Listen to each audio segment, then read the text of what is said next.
Hello दोस्तों, अपना दोस्त जी की चैनल पर स्वागत है।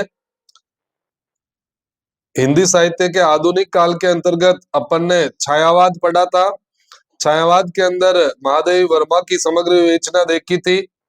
आज हम छायावाद के विष्णु कहे जाने वाले कवि सुमित्रानंदन पंत के बारे में विस्तार से पढ़ेंगे कि उलझनों से डरे नहीं, कोशिश करे बेहिसाब। उलझनों से डरे नहीं, कोशिश करे बेहिसाब, इसी का नाम है जिंदगी, चलते रहिए जनाब, चलते रहिए जनाब। तो आइए अपना दोस्त जी के चैनल पर निरंतर हिंदी साहित्य की कक्षाएं पढ़ते हैं। सुमित्रानंदन पंत।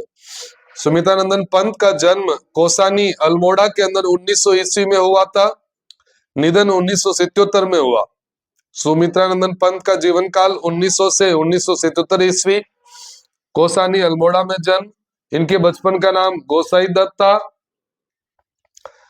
सुमित्रानंदन पंत के उपनाम छायावाद का विष्णु। सुमित्रानंदन पंत के उपनाम है छायावाद का विष्णु, प्रकृति का सुकुमार कवि, संवेदनशील इंद्रिय बोध का कवि, हिंदी का वर्ड्सवर्थ, अमूर्त विधान का कवि, छायावाद का प्रतिनिधि कवि, रावणियार अनुज। तो रावणियार अनुज ये है सुमित्रानंदन पंत के उपनाम है।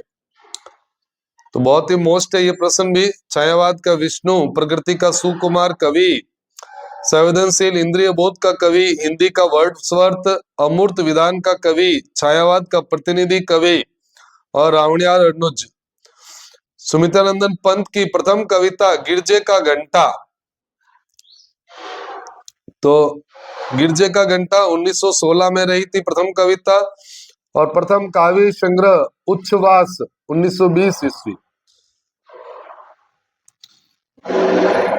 ये देखो सुमित्रानंदन पंत के उपनाम में ना रावणिया अनुज। तो रावण धन अरि धन अनुज। तो रावण के अरि, रावण के दुश्मन थे श्री राम, और श्री राम के अनुज लक्ष्मण, तो सुमित्रा नंदन।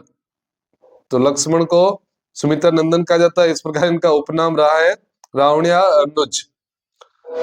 इसके अंदर प्रथम काव्य संग्रह उच्छ्वास है और प्रथम कविता गिरजे का घंटा 1916 है।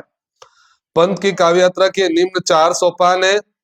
सबसे पहले छायावादी कविता है, उसके बाद प्रगतिवादी कविता है, अरविंद दर्शन से प्रभावित कविता है और नव मानवतावादी कविता है।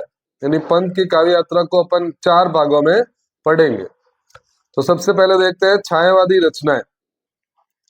1918 से 1934 तक की जो रचनाएं हैं वो छायावादी रचनाएं हैं। उसमें उच्छ्वास 1920, ग्रंथि 1920, वीणा 1927, पल्लव 1928, गुंजन 1932। तो ये थी छायावादी रचनाएं। ऊंची ग्रंथि वीणा पर गुंजी, ये इसकी शॉर्ट ट्रिक हो गई है कि ऊंची ग्रंथि वीणा पर गुंजी। 20, 20, 27, 28, 32। तो ये थी छायावादी रचनाएं। ऊंची ग्रंथि वीणा पर गुंजी, उच्छ्वास, ग्रंथि, वीणा, पल्लव और गुंजन। फिर ये प्रगतिवादी रचनाएं 1935 से 45 तक की रचनाएं प्रगतिवादी। इसमें युगांत 1936, युगवाणी 1939, ग्राम्या 1940। युगांत, युगवाणी और ग्राम्या, युगांत, युगवाणी और ग्राम्या प्रगतिवादी रचनाएं हैं। 3 नंबर पे अरविंद दर्शन से प्रभावित रचनाएं या अंतस चेतनावादी रचनाएं कहते हैं। इसकी समय अवधि 1946 से 48 तक। इसमें स्वर्ण किरण 1947, स्वर्ण धूलि 1947, युगांतर 1948, युगपत 1949। तो स्वर्ण किरण, स्वर्ण धूलि, युगांतर, युगपत ये अरविंद दर्शन से प्रभावित। और चौथा भाग आएगा नव मानवतावादी रचनाएं। 1948 के बाद की रचनाएं इसमें आएगी। इसमें उत्तरा 1949, अतिमा 1955, वापी 1957, कला और बूढ़ा चांद 1959, चिदम्बरा 1959 और लोकायतन 1964। तो उत्तरा, अतिमा, वापी, कला और बूढ़ा चांद, चिदम्बरा और लोकायतन। नाट्य रचनाएं। पंत की नाट्य रचना है ज्योत्सना 1934, गीति नाट्य, युग पुरुष और छाया। कहानी संग्रह 5 कहानियां 1936, आत्मकथा 60 वर्ष एक रेखांकन 1960। तो पंत की आत्मकथा याद रखनी है, 60 वर्ष एक रेखांकन। अनुदित रचना में मधु ज्वाल 1947, उमर खयाम की रचनाओं का अनुवाद। निबंध संग्रह में ये प्रसिद्ध निबंध है 4, शिल्प और दर्शन, कला और संस्कृति, छायावाद और पुनर्मूल्यांकन, 60 वर्ष और अन्य निबंध। तो शिल्प और दर्शन, कला और संस्कृति, छायावाद और पुनर्मूल्यांकन, 60 वर्ष और अन्य निबंध, ये निबंध संग्रह है।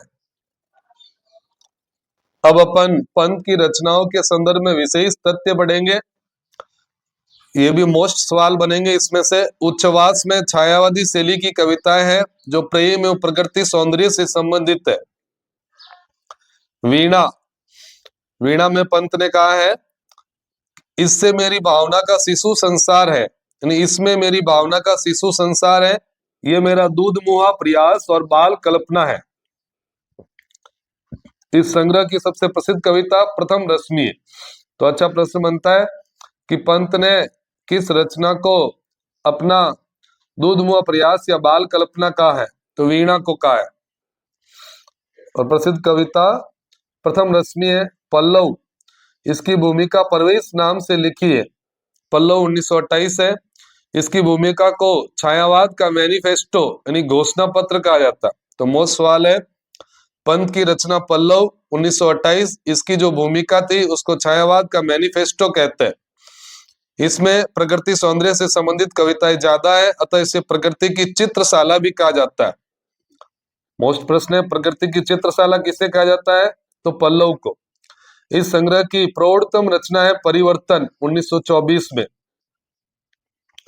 आलोचकों के मत है, पल्लव पंत की प्रथम प्रौढ़ रचना है। नंद दुलारे वाजपेयी ने कहा, पल्लव में चित्रमय भाषा, लाक्षणिक वैचित्र्य, अप्रस्तुत विधान इत्यादि विशेषताएं प्रचुर परिमाण में भरी पाई जाती है।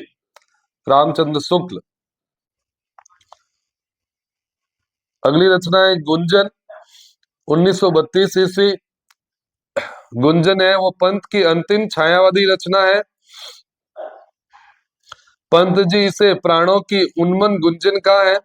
इसमें कवि सत्य और शिव का अन्वेषक दिखाई देता है। इसे छायावाद और प्रगतिवाद का संधि स्थल माना जाता है।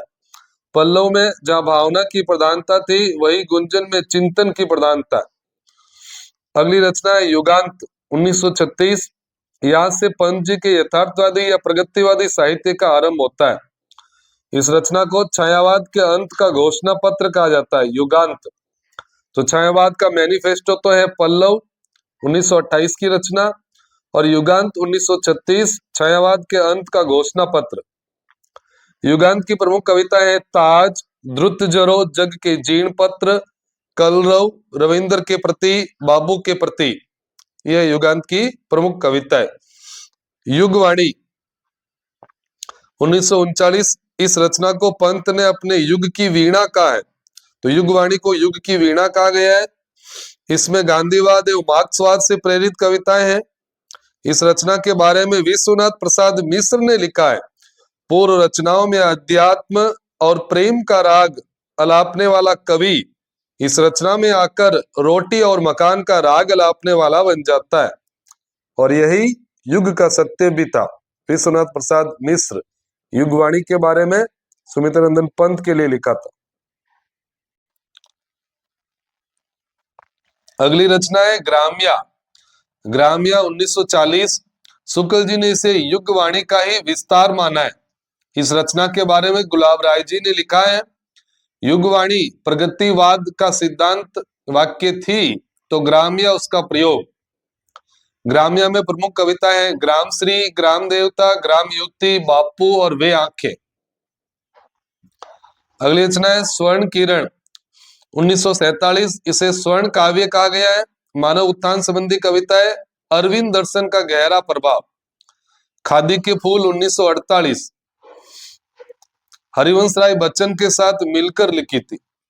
तो इंपॉर्टेंट प्रश्न बनता है, पंत ने कौन सी रचना हरिवंश राय बच्चन के साथ मिलकर लिखी थी, तो खादी के फूल 1948। इसमें गांधी जी की हत्या पर शोकाकुल अभिव्यक्ति, रविंद्रनाथ टैगोर, महर्षि अरविंद एवं राम से संबंधित कविता है। रजत शिखर 6 काव्य रूपकों का संकलन। चंद्रमा प्राचीन संस्कारों का प्रतीक है। कला और बूढ़ा चांद मोस्ट रचना है, क्योंकि 1960 में साहित्य अकादमी पुरस्कार मिला था। तो गद्य गीतों का संकलन है कला और बूढ़ा चांद। इस रचना पर 1960 में पंत जी को साहित्य अकादमी पुरस्कार मिला।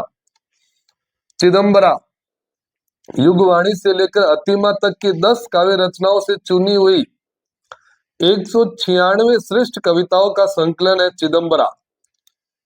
मोस्ट रचना है ये भी। चिदम्बरा के लिए 1968 में ज्ञानपीठ पुरस्कार मिला। तो कला और बूढ़ा चांद पर पंत जी को 1960 में साहित्य अकादमी पुरस्कार मिला और चिदम्बरा पर 1968 में ज्ञानपीठ पुरस्कार मिला। लोकायतन 1964 गांधी जी के जीवन पर आधारित प्रबंधात्मक महाकाव्य लोकायतन है। 2 खंड है, एक बाह्य प्रवेश, दूसरा अंतश्चैत्य। लोकायतन में 7 सर्ग है जिन्हें द्वार कहा गया है और 1964 में लोकायतन पर सोवियत लैंड नेहरू पुरस्कार पंत जी को मिला था। एक रचना है किरण वीणा, विश्व चेतना और विश्व मानव की कल्पना। पोप हटने से पहले सुखद भविष्य की कल्पना है इसमें। पतझर एक भाव क्रांति युगीन समस्याओं का चित्रण है। शंख ध्वनि नव जागरण का संदेश है। सत्यकाम 1975 पौराणिक प्रबंधात्मक काव्य रचना। गीत अगीत वेदना से संबंधित कविता है जो पंत जी ने अपने रुग्ण अवस्था में लिखी थी, गीत अगीत। और संक्रांति अंतिम काव्य रचना है 1977। तो सुमित्रानंदन पंत की अंतिम काव्य रचना संक्रांति ग्रामों की महिमा से संबंधित कविता है। तो इस प्रकार अपन ने पंत जी की ये मुख्य 21 रचनाएं विस्तार से पढ़ी। अब पढ़ते हैं सुमित्रानंद पंत की चर्चित पंक्तियां। वियोगी होगा पहला कवि, आज से उपजा होगा गान, सुमित्रानंदन पंत। तापस बाला गंगा निर्मल, वाणी मेरी चाहिए तुम्हें क्या अलंकार, सुमित्रानंदन पंत की पंक्तियां। द्रुत जरो जग के जीर्ण पत्र, सुमित्रानंदन पंत। खुल गई छंद के बंधन रजत पास, और प्रथम रश्मि का आना, रंगिणी तूने कैसे पहचाना। तो ये थी सुमित्रानंदन पंत की चर्चित पंक्तियां। इस प्रकार अपन ने पंत को समग्र विवेचना पढ़ी। इसके अगले वीडियो में अपन छायावाद के अगले कवि निराला, सूर्यकांत त्रिपाठी निराला को विस्तार से पढ़ेंगे। अपना दोस्त जीके चैनल पर वीडियो को पूरा देखने के लिए बहुत बहुत धन्यवाद। आपने इस चैनल को सब्सक्राइब नहीं किया है तो अवश्य कर ले और निरंतर हिंदी साहित्य पढ़ते रहिए। All the best.